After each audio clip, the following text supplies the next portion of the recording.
Olá pessoal, vamos ao nosso estudo semanal da lição. Hoje repassando a lição de número 7, continuando aí nosso percurso temático sobre os ensinamentos de João, ou o Evangelho de João. E para isso, como sempre, vamos começar pelo título da lição e o verso principal da semana, se alguém puder me ajudar. Bem-aventurado os que creram. Verso. Jesus lhes disse: Você creu porque me viu? Bem-aventurados são os que não viram e creram. João 20, 29. Na divisão dos temas dessa abordagem escolhida pelos autores da lição, os temas principais presentes no Evangelho de João, um dos temas presentes e recorrentes no Evangelho de João tem a ver com a fé, tem a ver com a crença, tem a ver com você observar aquilo que está disponível por Deus para que a gente tenha a noção básica da sua existência e do seu propósito, e a resposta humana em função desta disposição, dessa disponibilidade de conteúdo, eventos, circunstâncias, a resposta humana de fé, a resposta humana em crer. Todo o texto dessa semana, aliás, a lição é bastante simples, é uma lição sem grandes dificuldades temáticas, embora a questão da crença não seja necessariamente uma questão muito simples.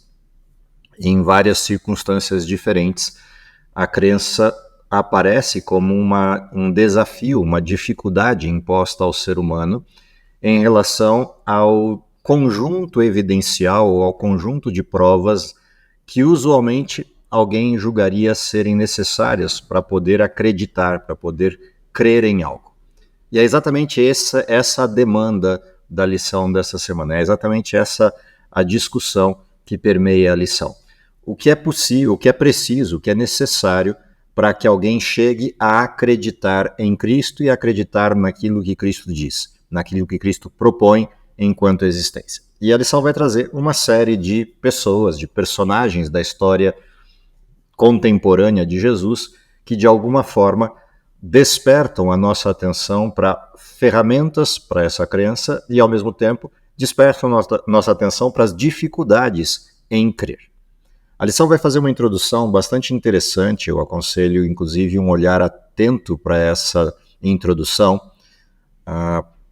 com os nomes que aparecem ali referenciados, alguns deles farão parte do estudo da lição da semana, outros não, mas igualmente são nomes importantes para a apresentação de reações à apresentação de Jesus. A primeira dessas lembranças que a lição traz é o fato de que, antes que Jesus viesse, na condição de Messias, Deus preparou um caminho a partir de um sujeito chamado João Batista, primo de Jesus, que nesse percurso, nesse preparo de caminho, foi criando as condições necessárias iniciais para a crença em Jesus.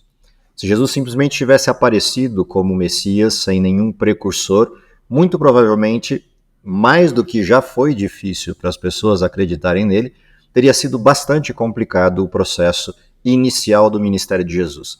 A começar pelo fato de que ele vem de um lugar não muito agradável, Nazaré, vem numa condição não muito agradável, filho de uma virgem, dentro de um contexto questionável de nascimento, ou seja, tudo aquilo que implicava o contexto da vinda de Jesus era dificultoso. O fato de João Batista vir antes e preparar o caminho para a expectativa da vinda de um Messias e depois João Batista apresentar o Messias cria o contexto necessário inicial para a crença. E aqui a gente já tem a primeira referência importante da lição dessa semana. Deus nunca pede crença cega ao ser humano.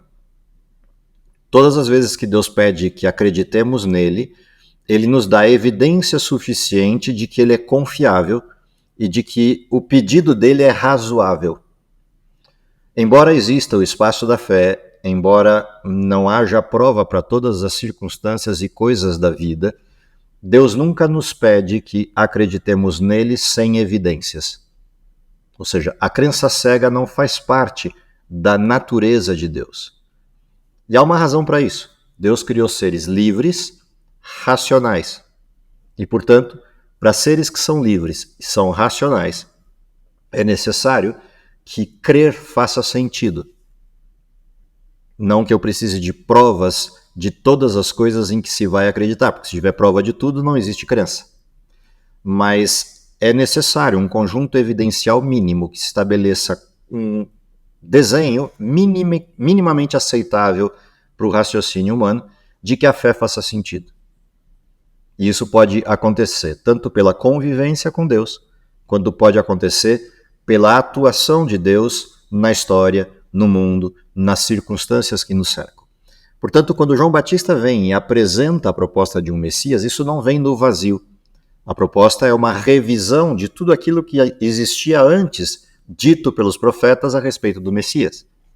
Quando João Batista apresenta Jesus como Cordeiro de Deus, e a partir daí começa em sequência uma sucessão de respostas a esta afirmação, essas respostas também não acontecem no vazio. Elas acontecem baseado em um conjunto evidencial mínimo, em um conhecimento prévio mínimo que permita a crença. E isso é muito interessante, porque quando Deus apresenta esse tipo de proposta, uma crença que está baseada em evidências, uma crença que permite o uso racional da inteligência humana, não o racionalismo frio e calculista, mas o raciocínio no sentido pleno daquilo que Deus nos forneceu como capacidade, como habilidade, isso demonstra que Deus é razoável. Por isso Deus nos questiona quando temos dúvida, dizendo: vinde e arrazoai comigo. Na sequência a gente vê outros exemplos. A partir de João Batista, André, acreditando que Jesus é o Messias. André, ao acreditar que Jesus é o Messias, leva essa notícia a Filipe, que por sua vez leva a Natanael.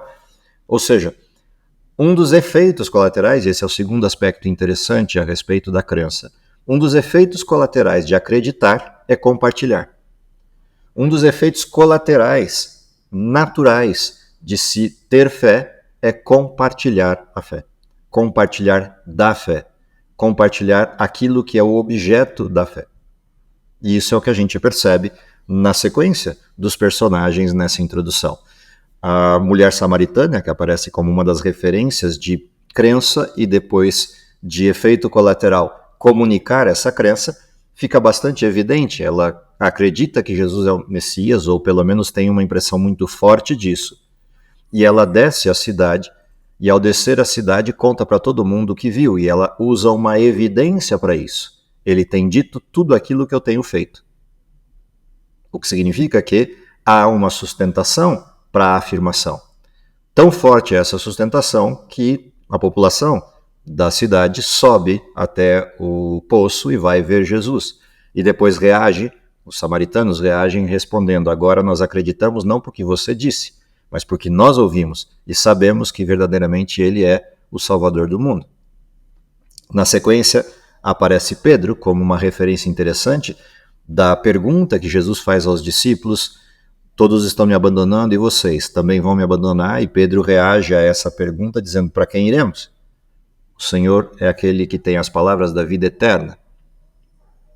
Marta referencia a mesma situação de crença: eu creio que o Senhor é o Cristo, o Filho do Deus vivo, e assim sucessivamente. Cada um dos exemplos que vão sendo dados no Evangelho de João vão demonstrando que o crer tem um conjunto evidencial, seja baseado em uma situação de cura, como foi a do cego, baseado em uma situação de ressurreição, como foi a de Lázaro, baseado numa situação de presença e conteúdo ou familiaridade com Jesus, como é o caso de Marta, como é o caso de outros. O que significa que, para que a crença de fato exista, é necessário um movimento duplo, de Deus para o humano, e esse é o movimento inicial da fé. A fé é um dom de Deus, e um movimento de resposta do humano a essa fé. Quando Jesus começa o seu ministério, ele faz questão de montar esse conjunto evidencial e trazer à tona algumas das referências importantes que dele existiam no Velho Testamento. E a gente começa a lição da semana abordando uma dessas evidências, que é a questão de Abraão. E é interessante que Jesus usa aqui de algo que está previsto. Ele aponta na direção das profecias messiânicas para referenciar quem ele é, mas isso suscita dúvida, porque quando ele diz que ele viu Abraão feliz por ter visto o dia do Senhor, Jesus aqui desperta naqueles que são seus opositores um questionamento: como é possível o Senhor ter visto Abraão se o senhor veio por esses dias? Nasceu faz pouco? Existe há pouco tempo? E Jesus responde com algo que está presente na literatura hebraica. Ele responde antes de que Abraão exista, eu sou. Colocando-se como Deus, porque ele usa a mesma referência que aparece lá para Moisés na sarça ardente. O que significa dizer que Jesus apresenta não só um conjunto evidencial profético a respeito da sua vinda, mas ele manifestou algumas expressões que ligavam esse personagem Cristo, visto pelas pessoas ali presentemente, com o Deus no Velho Testamento. E o que é interessante é que isso vem acompanhado de outros fenômenos. Jesus não só diz isso, mas ele manifesta poder que representa isso, tanto que as pessoas não têm coragem de atacá-lo. O que seria natural para qualquer outra pessoa que dissesse a mesma coisa que Jesus falou. O que significa que haviam elementos suficientes para a crença. Não houvessem esses elementos, Jesus já teria sido morto desde o início do seu ministério. Outra coisa que aparece interessante na sequência da lição são os testemunhos que pessoas que conviveram com Jesus vão apresentando a respeito dele. O testemunho que é trazido logo no começo da lição, na segunda-feira, é o testemunho de Maria. A Maria de Betânia, a Maria, irmã de Marta e Lázaro. E o testemunho aqui é um testemunho sem fala. É um testemunho de alguém que unge Jesus com um perfume caríssimo, representando aqui o reconhecimento de quem ele é enquanto autoridade, representando o conhecimento de quem ele de fato está se apresentando, de quem realmente ele configura enquanto rei e salvador. E curiosamente ou caprichosamente numa festa onde as pessoas que estão nela não têm bem clara a questão de quem seja o Cristo. E esse testemunho é o resultante de uma convivência, o que leva a um outro aspecto interessante da crença, que é o aspecto de que a crença vem a partir de um processo de convivência. A crença em uma pessoa vem a partir da confiança manifesta para com essa pessoa pela convivência que se tem com ela. E Maria, melhor do que ninguém, ilustra essa convivência, seja pelo perdão de Jesus nos seus múltiplos pecados, seja pela situação de Maria sempre estar disponível para ouvir Jesus quando ele passava por Betânia. Ela fazia questão de parar tudo o que estava fazendo para escutar Jesus. E isso desenvolveu nela uma fé sólida o suficiente para ela ignorar a plateia presente na casa de Simão e ungir Jesus. Esse tipo de fé, esse tipo de crença manifesta pela convivência, ou seja, uma crença que vai para muito além de uma prova material ou tangível de quem seja o Cristo, mas por uma convivência que permite reconhecer em Cristo a pessoa que ele é o tipo de crença que Jesus espera dos seus filhos. Ou seja, quando Jesus nos chama para nos aproximarmos dele, para daí podermos, em conhecendo, crer, a busca é por estar junto, é por estar com, e não por apresentar provas. Ou seja, a maior prova de que Cristo é quem diz ser é a coerência de suas múltiplas falas, manifestações e estruturas que pela convivência são passíveis de compreensão. E Maria é um exemplo desse tipo de convivência.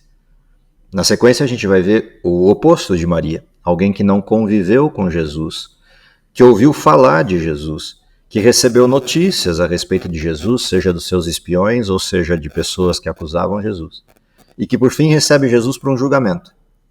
Um sujeito que conhecia os seguidores de Jesus por ouvir falar das condições dentro do Império Romano, particularmente na região de Jerusalém, e que tinha curiosidades a respeito de Cristo, mas que não conhecia Jesus. E agora tem a oportunidade de estar frente a frente com ele, Jesus sendo trazido para ser julgado. O curioso da apresentação de Pilatos é que Pilatos creu em Jesus.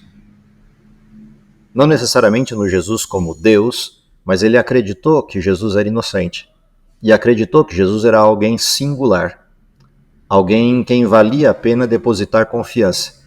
E ele insiste, de maneira bastante intensa a tentativa de libertar Jesus dos seus algozes, dos seus acusadores. O problema é que Pilatos não se permite ultrapassar esse limite para uma crença maior.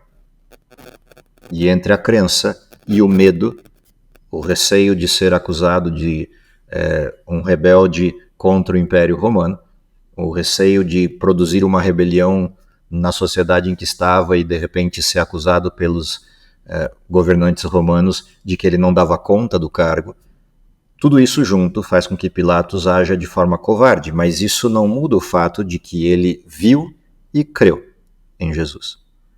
Viu as circunstâncias, analisou o caso, percebeu a inocência de Jesus e acreditou nisso.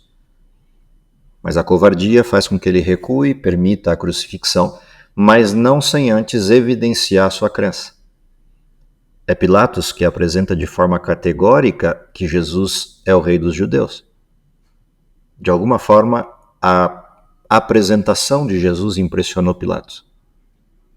E mesmo que de uma forma jocosa ele ponha uma placa no alto da cruz, apresentando Jesus como o Nazareno, o rei dos judeus, ainda que ele tenha feito isso de maneira jocosa, talvez como uma reação à turba enfurecida, o fato é que ele deixa muito claro que não havia motivo para morrer, não havia motivo para a morte de Cristo na cruz. E de forma distinta da plateia, que está gritando crucifica-o, crucifica-o, crucifica-o, aqueles que deveriam ser os representantes do Messias, exaltando quem ele é, são os que estão conduzindo Jesus à morte. E caprichosamente, aquele que não tinha nenhuma obrigação para com isso é aquele que tenta libertar Jesus. O que mostra que, ainda que os sinais, ainda que as apresentações, ainda que as diversas manifestações de Jesus fossem visíveis, tangíveis para toda a plateia que o acompanhou durante aqueles 3 anos e meio de ministério, isso não era suficiente para crer. Ou seja, quando a proposta da lição, que é bem-aventurado aquele que não vê e crê, essa proposta de você acreditar mesmo sem a prova cabal, a prova definitiva, é exatamente essa questão que está envolvida nesse contraste entre a turba enfurecida e Pilatos. Ou seja, a exigência para a crença não tem a ver com sinais, não tem a ver com provas, tem a ver com a percepção dessas evidências e o conhecimento da pessoa que sustenta essas evidências. E esse conhecimento implica em, ao perceber, render-se a ela. Se a gente continua os exemplos da lição da semana, o próximo que vai aparecer é o exemplo de Tomé, que é também um exemplo de contraste, assim como Pilatos é um exemplo de contraste. Tomé é o exemplo daquele que viu para crer, ou seja, Tomé é o exemplo de pessoas que colocam condições para a crença, que tentam assumir o processo da fé com suas próprias rédeas, as rédeas com suas próprias mãos, e ao fazê-lo, implicando condições para a crença, correm um risco. O risco de que, mesmo quando as evidências apareçam, mesmo quando as provas apareçam, tenham avançado tanto na incredulidade que fique difícil até mesmo ali acreditar. Tomé não é o único nessa história que correu esse tipo de risco. Tomé, Nicodemos são sujeitos, são exemplos de pessoas que colocaram essas condições para crer, que de alguma forma manifestaram dúvidas até razoáveis em algum sentido, mas essas dúvidas tinham riscos bastante consideráveis. Se a gente olhar as representações, a multidão que cercava Jesus também apresenta situações semelhantes quando pede sinais para que possam crer. E é interessante, quando esse pedido vem dos escribas, dos fariseus, dos sacerdotes, Jesus reage a isso, dizendo, não adianta eu mandar mais sinais. Vocês têm tudo o que é necessário para crer e não creem. Sinais não vão mudar esse cenário. E esse é o risco de se colocar condições para a crença. A gente avança na descrença, no ceticismo, até um ponto que talvez seja irreversível. Felizmente para Tomé e para Nicodemos, não foi irreversível, mas poderia ter sido. E aí, essa é a advertência desse bloco. Por fim, a gente termina a lição com uma pergunta, e a pergunta tem a ver com a gente. como a gente, vivendo 2000 anos depois desse Cristo, acredita nele.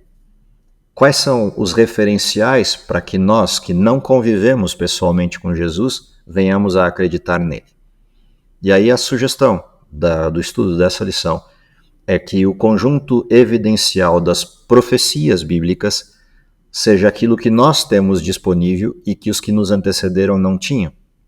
Nós temos um conjunto sólido de profecias bíblicas que se cumpriram e que permitem a confiança em Deus. Permitem acreditar que Deus é quem diz ser.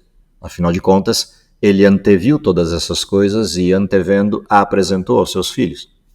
Portanto, textos como o de Mateus 24, como o de Daniel, capítulo 2, capítulo 7, capítulo 8, capítulo 9, capítulo 12, ou mesmo os textos de Apocalipse, são evidências bastante fortes de que há um Deus controlando ou acompanhando a história. E uma vez que essas evidências são sustentáveis, a gente pode acreditar. A gente pode depositar confiança, depositar fé. E a grande pergunta que fica da lição dessa semana é: dado que as evidências estão aí, dado o fato de que temos acesso com liberdade a estudar e a perceber essas evidências, qual é a nossa resposta frente a essa proposta de fé? Respondemos afirmativamente? Ou ainda manifestamos comportamentos semelhantes aos de Marta, aos de Tomé, ao de Nicodemos? Oxalá a nossa resposta seja uma resposta afirmativa para a crença, seja uma resposta de disponibilidade de fé e, acima de tudo, uma resposta que produza o efeito colateral, de que aquele que tem fé compartilhe essa fé com outros. Seja essa a sua experiência essa semana, é o meu desejo para vocês e para mim. Vamos orar? Querido Pai que está nos céus, te agradecemos pelo dom da vida, te agradecemos pela oportunidade de estudarmos tua palavra, de termos liberdade para isso, e de termos evidências suficientes para que a nossa fé não seja uma fé no vazio, uma fé cega, mas uma fé depositada na confiança de alguém que cumpre aquilo que promete. O que lhe pedimos é que esteja conosco, nos dando o poder, a força necessárias para o preparo, para o tempo em que vivemos e para a proclamação da tua mensagem, por Jesus.